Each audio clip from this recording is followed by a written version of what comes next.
What's going on, everyone? I'm Jabari K. Smith, and you're experiencing The Professional Athlete. Now, in today's episode, I got a very dear friend of mine. She goes by the name of Jerica Williams. And today, we're going to talk about the process of what it takes to be an entrepreneur. We're going to talk about how important it is to develop your own brand. We're going to talk about sports, but most importantly, we're going to talk about life. So tune in. Let's go. Jerica, what's going on? Hi. Nice for you to visit me. I know. Good to see you. You're the busiest person in the world. You know, I got to get on your calendar. It's true. It is true. No, nice to be here. Definitely. Well, why don't you share with the world, a little bit about you and your background? That's a lot. Let's see. Born in Albany, Oregon. Yeah. Lived there till I was 8. Moved to San Diego. My parents got into a master's program, and my dad kind of did his dad thing, moved us to San Diego so my mom could get her master's, and then he got his, and grew up in San Diego, played basketball at Mount Miguel High School, won three CIF titles at Mount Miguel, got a full scholarship to UCLA, played there for a year before transferring home, played for San Diego State under Beth Burns, didn't graduate right after I was done playing. Did the gypsy thing and yeah, we're gonna get into that. Went off. Had my son, came back, graduated, then started to pursue my entrepreneurial endeavors. Absolutely. That's the short version, I guess. There it is. Well, let's talk about basketball. I mean, what inspired you to the game of basketball? What inspired me to play the game of basketball?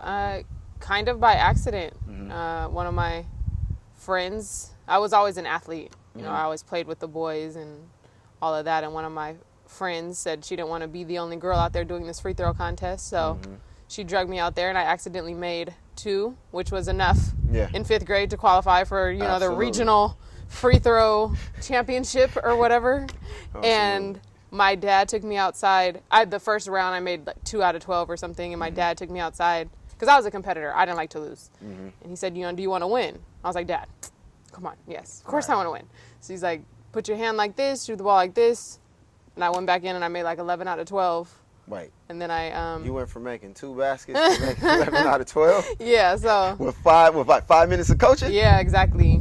Okay, I see you. I was shocked. Okay. It just like kept going in. It was just the weirdest thing. So then it's so funny, my parents tell this story. I went back to school. I was in elementary school and we were kind of playing at recess, and somebody was handing out flyers, and I brought it home to my mom, and my mom's like, I thought this was just another one of your things. And back in the day when $50 was a lot to play in something like that, a league like that, and I kind of it just took off from there, So you fell in love with the sport at early ages. So now 10, you're 10? Yeah, that's pretty young. So now you're this basketball phenom. You get recruited by UCLA. Yeah. How was that, being at that large campus, playing ball at that prestigious school for that program? Oh, man, UCLA is one of the most prestigious universities in the world, and to be on that campus, I don't think at the time you understand that you're really in the elite of the elite. Yes. I think even when I was being recruited, it was tough to grasp, what that meant. But it was great. The coaches were great. The environment was great, diverse campus, and made a lot of lifelong friends. But I think coming into a situation, as we'll soon talk about, I transferred, but coming into a situation where there's a lot of great pressure to do really well at a school like that. Right. As a 17, 18-year-old at the time, that kind of felt overwhelming. Yeah, I didn't feel as prepared as I could have been. Right. That I want to teach the kids that I coach now to be. Well, let's talk about that. So good. How would a 17-year-old, mentally prepare to thrive in an enviroment like a UCLA? Yeah.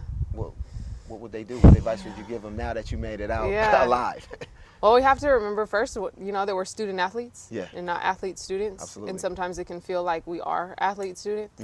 And I think that was one of my biggest challenges, was balancing the demands of the academics of a prestigious university like UCLA and still being able to perform at a championship level, at the Division I level. Right. It requires a lot. And time management, I think, is important, and focus. I think when you're a teenager, there's a lot of distractions. Absolutely. That don't feel like distractions. They just feel, you want to be like a life. kid. Exactly. Yeah, exactly. You just want to be a kid. And so what were some of the obstacles that you were facing during that time at UCLA? I think that was a big part of it. The distractions was probably the biggest obstacle. And what are, so that the viewers can understand, what are some of the typical distractions that an athlete will go through on a college campus? Well, you are looked at as a celebrity, and women are different than men. Yeah. Because I went to school with Russell Westbrook and Darren Collison and Aaron Aflalo. Right? These guys who are, Russell Westbrook speaks for itself, but you're viewed as a celebrity. And so you kind of have to manage that where, you're supposed to go to every party, you're supposed to, while still being able to perform in the classroom and on the court, people treat you differently. And so there's pressures there. You have to be able to carry yourself. You're representative of the institution, of the team, of your family, of yourself. And sometimes that could be overwhelming. So there are obstacles there, but you have a lot of resources that now that I'm older and look back on it, I didn't take full advantage of all of those resources, but they're there to help you. But you have to be locked in and be focused in order to balance all of those things. Definitely understand. And so you were at UCLA for a few years, and then you ended up transferring. If you can kind of walk us through, that transition. Why did you make the decision to leave, and how did you handle that actually? Why did I make the decision to leave? Yes. We always say this. So, do you want the transparent answer? No. Listen, the people that are viewing this, they need to know because they may be in your shoes now or may one day experience this. Exactly. The transparent answer is that I did not feel that it was my decision in the first place. I felt like it was UCLA, and how could someone like myself, coming from where I come from, say no to going to UCLA? Right. And so when I transferred, like I said, I was pushed there. I was challenged there. And I was too immature to handle that level of pressure, and being sort of resentful for it feeling like it wasn't my decision. I wanted to make a decision that was mine and go back and play for. It wasn't about going home. It was about playing for a coach. Coach Burns had been recruiting me since I was in 9th grade.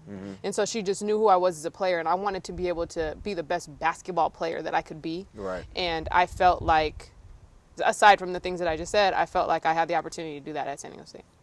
Definitely understand that. So I guess for a younger athlete coming up, the number one decision is going to a school where you will feel you'll be in the best environment to thrive. Still be challenged and pushed, but know that you made the ultimate decision. Because if someone else made the decision or had more influence to encourage you, it's not going to never work out right. Right. Well, you make the most of it. You make the most right? of it. You make the most of the decision because at the time you feel like you're making the best decision at the time. I got you. Right? So at the time, even when I was feeling like it wasn't my decision, I still felt like that was the best decision. Got you.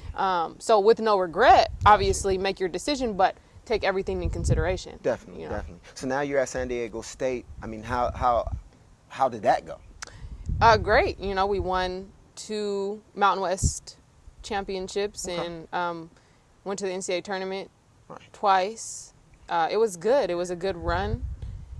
A different academic challenge than UCLA was, And again, I did not have the same focus that I needed in both. Got you. Right? Got you. No, I totally understand. So what it seems like and what the audience can get from this is just being able to focus in your environment no matter where you're at. No matter where you're at, Exactly. It doesn't matter. Yeah. And I remember my UCLA coach said, Jerica, she obviously signed off on my transfer, but she said, Jerica, just the grass isn't always greener on the other side.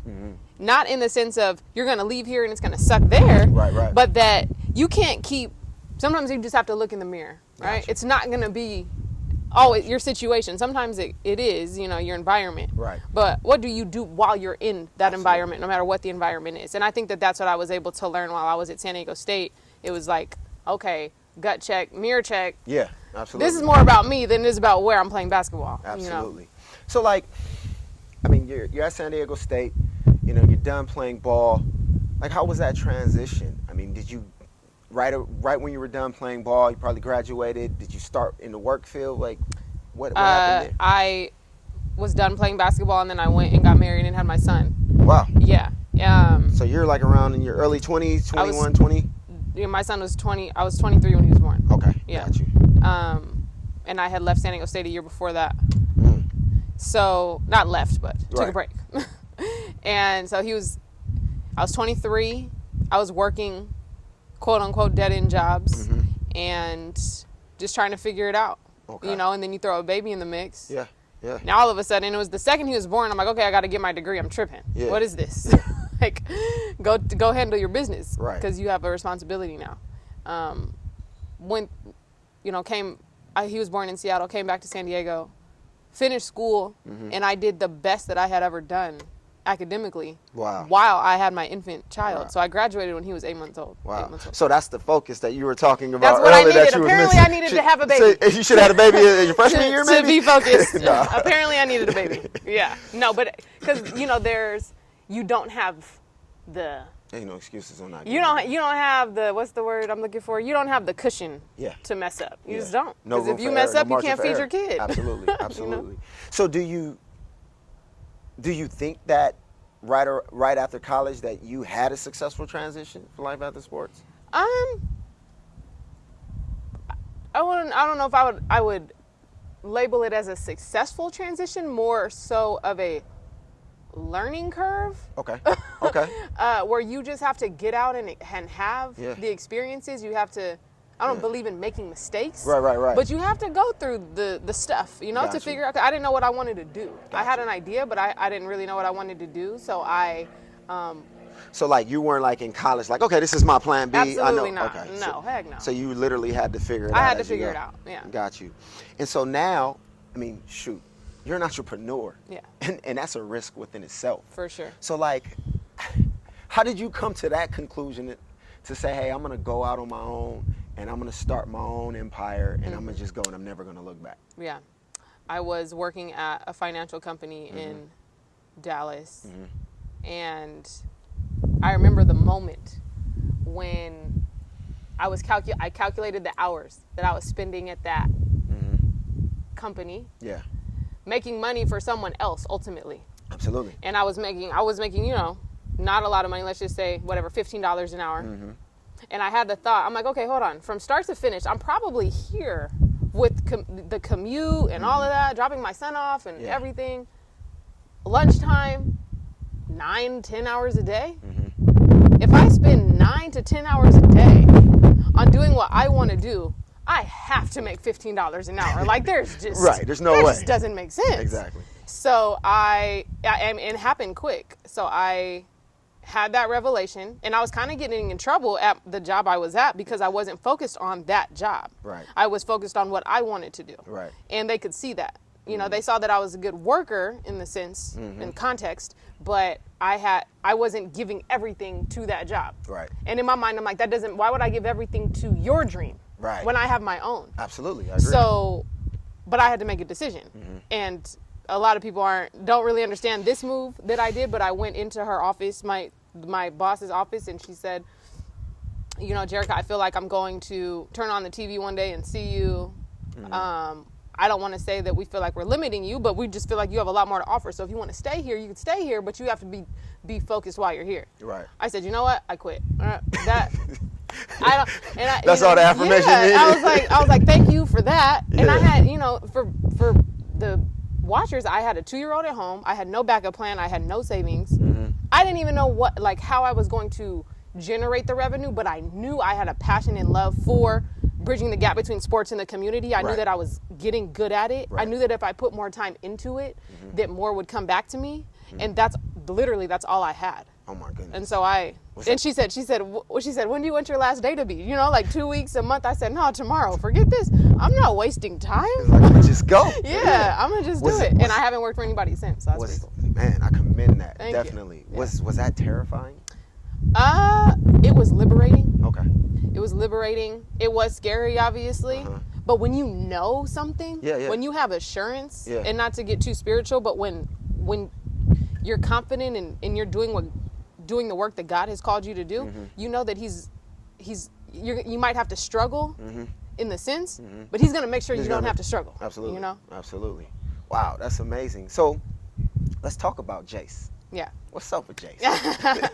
Who or what is Jace? Right? Exactly. Jace is funny, my childhood nickname. So everyone in my family calls me that. So now people, they see my company and they're kind of like, they think it's just the company, but Jace exemplifies all that I am, right? The integrity that I stand for. So the company itself, though, is a consultancy through public relations, strategic partnerships, and branding to help increase visibility amongst sports and community.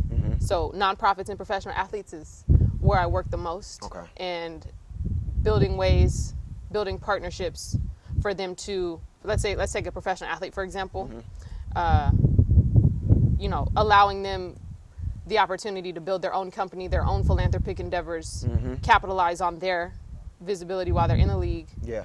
And then simultaneously assist community initiatives Right. to utilize the sports platform and the multi-billion-dollar platform that it is, industry that it is, to raise more funds for nonprofit initiatives. What encouraged you to come up with that unique idea? Like, how does one get into that?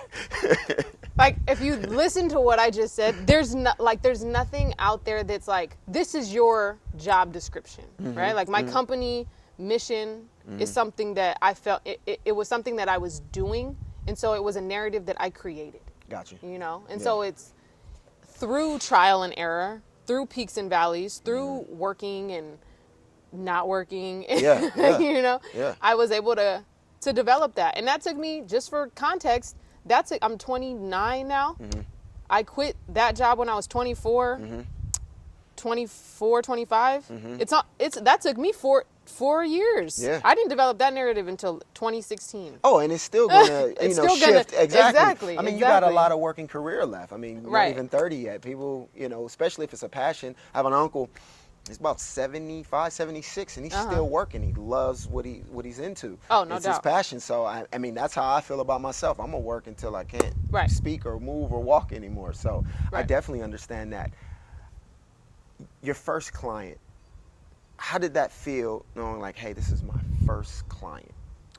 Oh, well, I had my first client before my business started. Oh, so that kind of was the thing that's like, okay, this is what I should be doing? Right, exactly. Okay. So I had clients. I was working in the field kind of like voluntarily, I'll say that. I've been voluntarily in PR and branding since I've been playing basketball. Okay. Community relations and all of that stuff. You're kind of just in doing interviews and you're required to do community outreach and stuff. So I've been in that. So my first client was when I was 23. Wow. Yeah. Wow. But I didn't even know what a publicist was. Okay. Right? Like, I had no idea. Gotcha. And I didn't know the art of public relations. Yeah. But when it got introduced to me, I kind of just took it and ran with it. Yeah. I understand what you're saying. Like, you just start doing stuff, and it's like, oh, okay, I'm in it. There's let me learn it. Exactly. There's an industry for this, Makes right? sense. There's a need for this. Makes sense. So to your question, the first client I had, let's just say, I can't even really reference that because there was so many things Right. that happened in between launching my company, becoming a formal LLC, Yes. working with people. So, it kind of just was organic. How would a student athlete that may want to do something that you're doing, how would they get involved? How would they get into your field? It's so funny because I feel like I'm in different fields, when I speak at colleges, Yeah.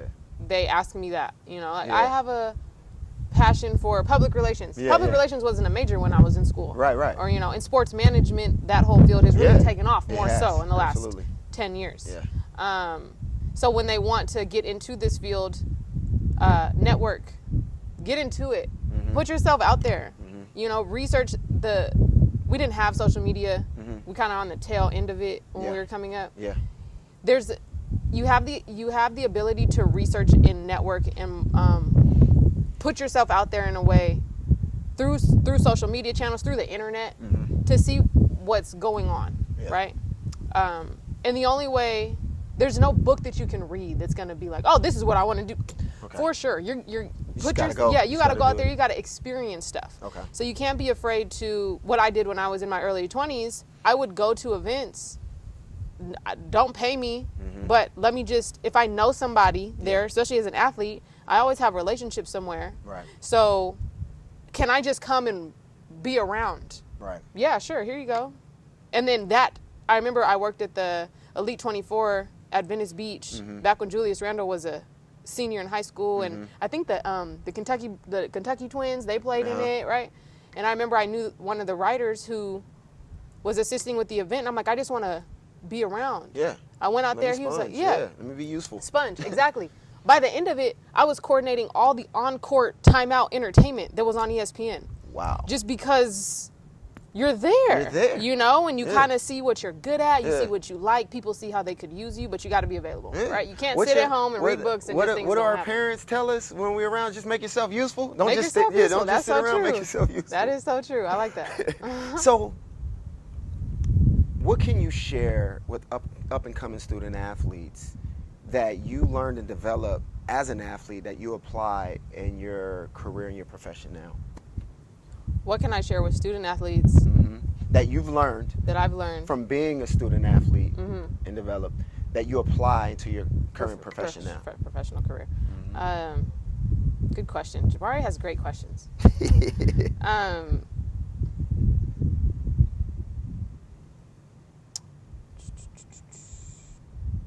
So I'll give a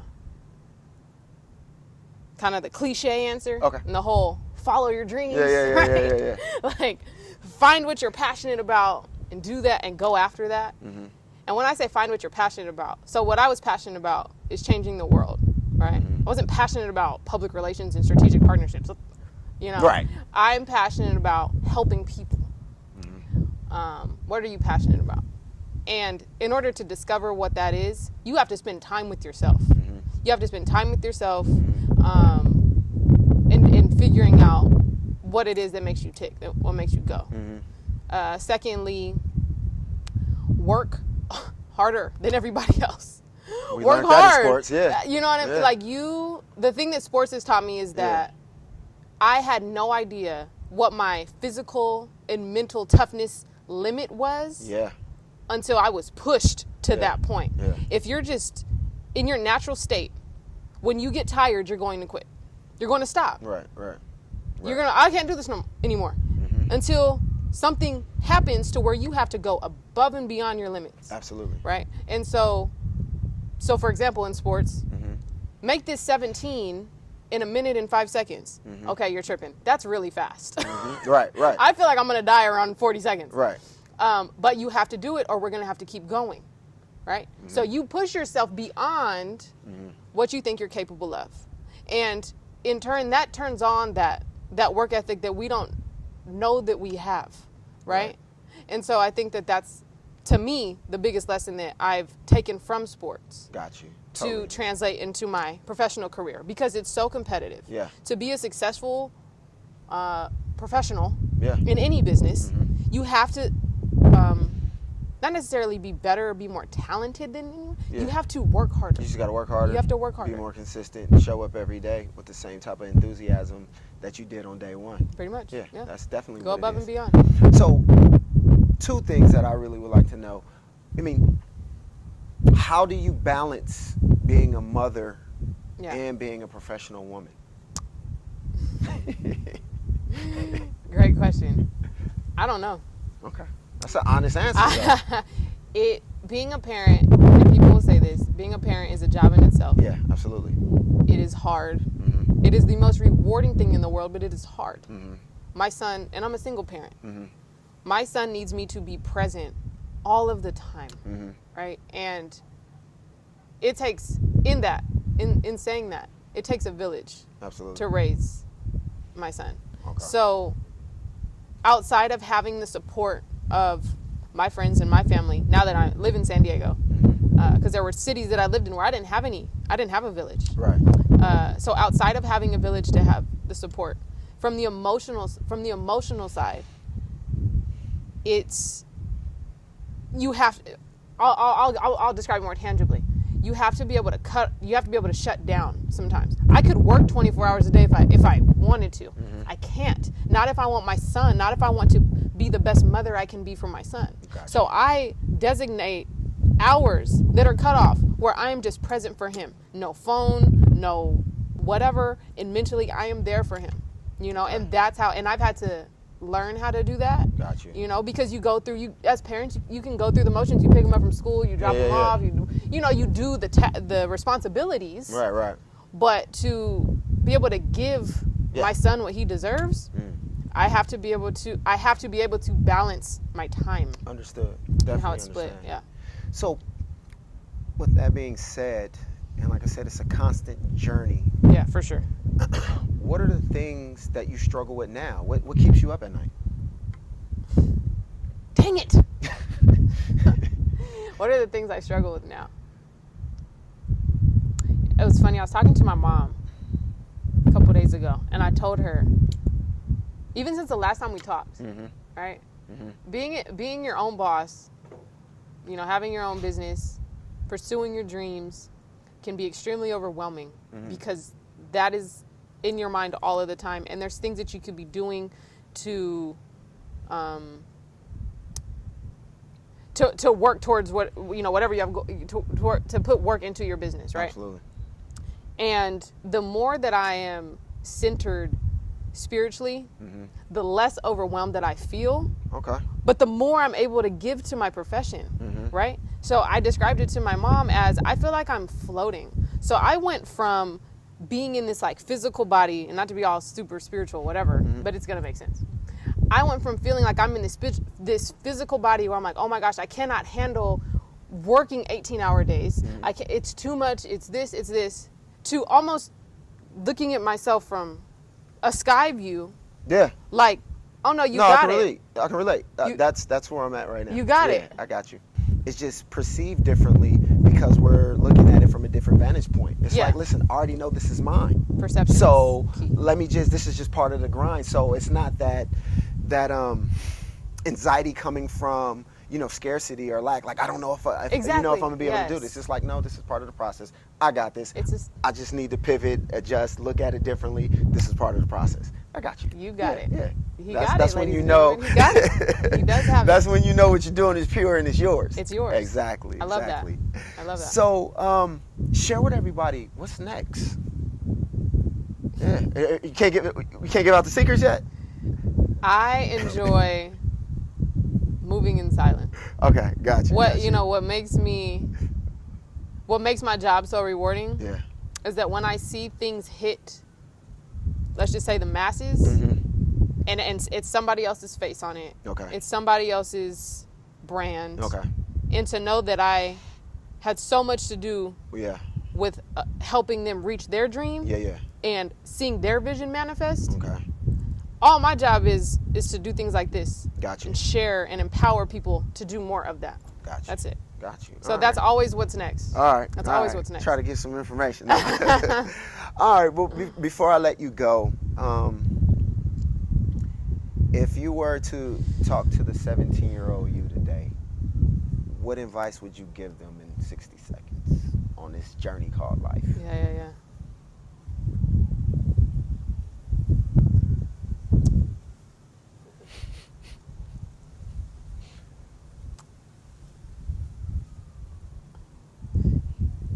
You always know who you are.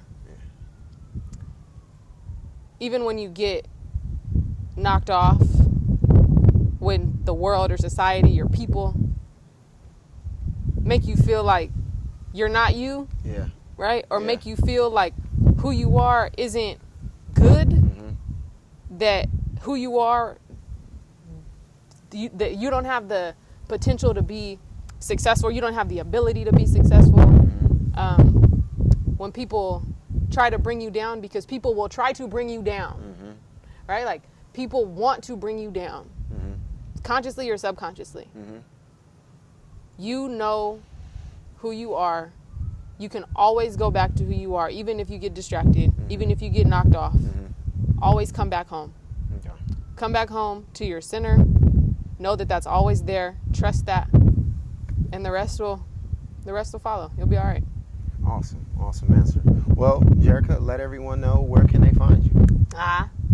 Everything is at all Jace. Okay. Everything. I reactivated my Instagram after 2 years. Oh my dude. gosh. After You mean to tell 2 me years. you were out of the Matrix? What? I was out of Instagram, but to refocus, dude, Okay. I had to. Okay. Now I look at Instagram with a totally different way. It's a different way. Okay, It's I get it. I can get more. I can Yeah. use You're it actually as a using tool it as a tool versus something else. Yeah, that's right. how So I use it. Okay. Instagram, Twitter, Facebook at all Jace. LinkedIn, Jerica Williams. Got you. If there was a young lady that alljace.com. alljace.com, sorry. If there was a young lady that Yeah. maybe wanted to seek your guidance, or do you have an open door? Always. I have a mentorship program. There it is. Yeah. Okay. But anybody, male or female, Okay. always an open door. Perfect. Well, listen, it's great to have you.